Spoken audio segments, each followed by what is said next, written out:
and welcome to my review of Haikyuu, both this chapter and the previous chapter. I'm really sorry about not having a review. I actually recorded it, but as some of you may know, I had like a lot of tech problems, and even though like I was completely sure it was my computer who was just like broken down, it turned out that my SD card was actually completely broken, so I had to buy a new one. But hopefully that won't happen again because that was not cheap. So I'll put this review and my previous review together pretty much, and I'll do the same for the videos that I missed, so like the Haikyuu anime, the One Piece anime. But let's just get into it. I'm just gonna sum up the things that I remember I said the last review, because I'm really annoyed that I didn't get to say those things because they are really important for this chapter as well. Mostly what I said was basically that the team that we're up against, whose name I have forgotten even though I remember it for last week, but they won't really be that much of a challenge, and I'll probably talk a little bit more about that in this actual chapter review. But the thing that will cause them the most problems will be the pressure and the new court that they're standing on, which also has something to do with pressure. But this chapter really like showed that, yes, I was right about that, which, I mean, I can't prove. But we have the issue of Kageyama and his depth perception being messed up. And I'm really annoyed that I didn't get to say this last week because I actually have experience with this. So in case that any of you are like, okay, what, this sounds fake.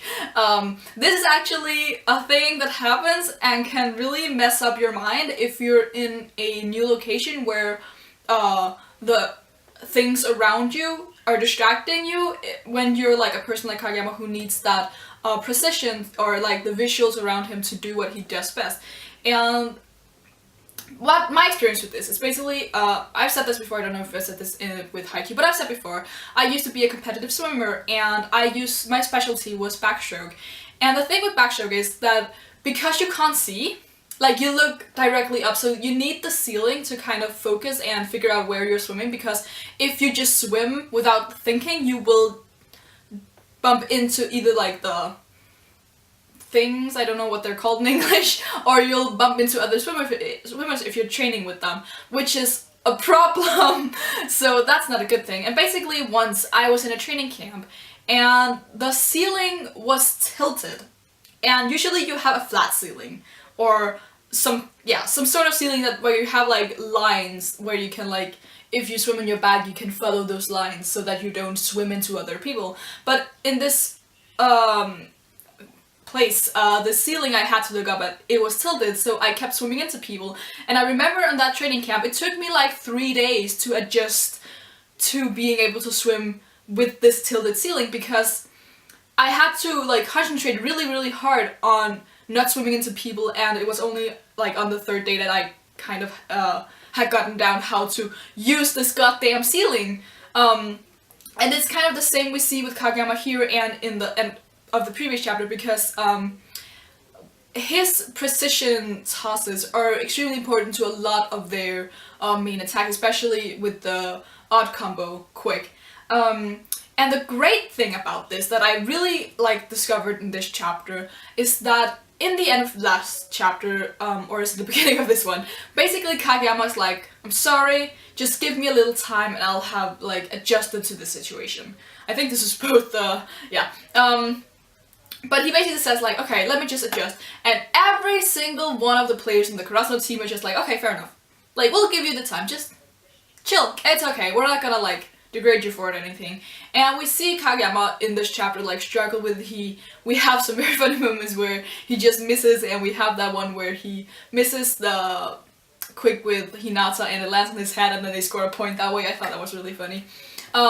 But what they then do to kind of make up for Kageyama not being at his best at the moment, which the commentators, yes, they have commentators, I was completely shocked by that. A lot of them are like, oh my god, Karasuno's setter is not really doing that well. But they put in Yamaguchi, which I was cheering at this point, because oh my god, I love Yamaguchi to death.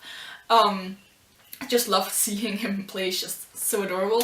And I really liked how we didn't only have focus on like him being there, like their countermeasure, because they were like 4 points behind at this point and they needed like something to just like keep them going, and Yamaguchi is usually their answer for that. But we have that flashback of Yamaguchi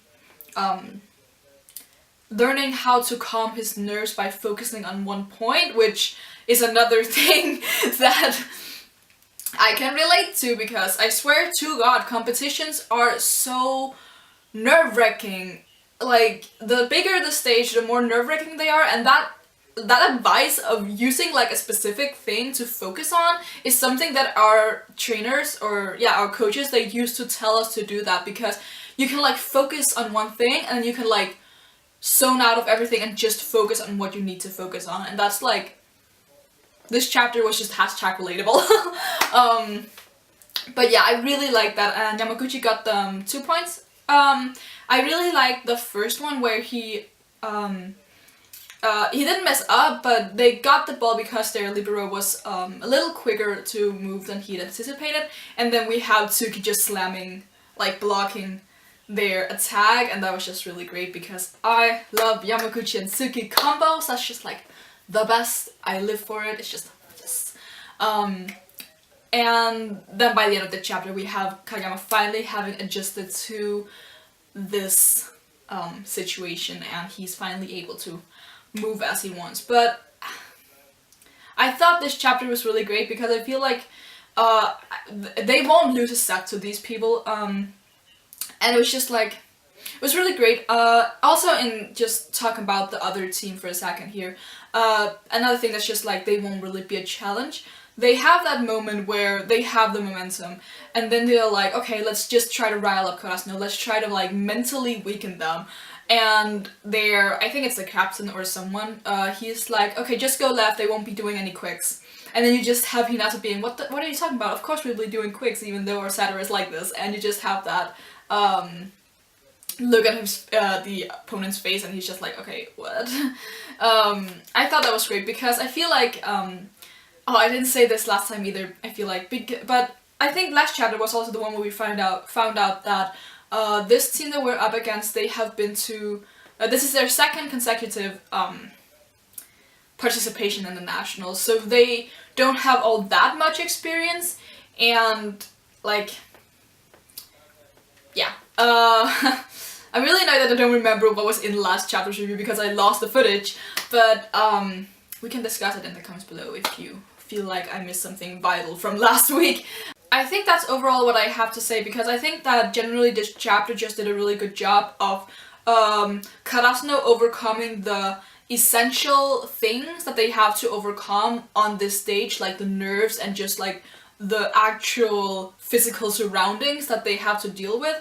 And I also thought that was it was great that we saw that there was like narrators, because it feels more official, it adds to the pressure, because there's a difference between those local tournaments and then a big tournament on television where you have people like narrating everything you do.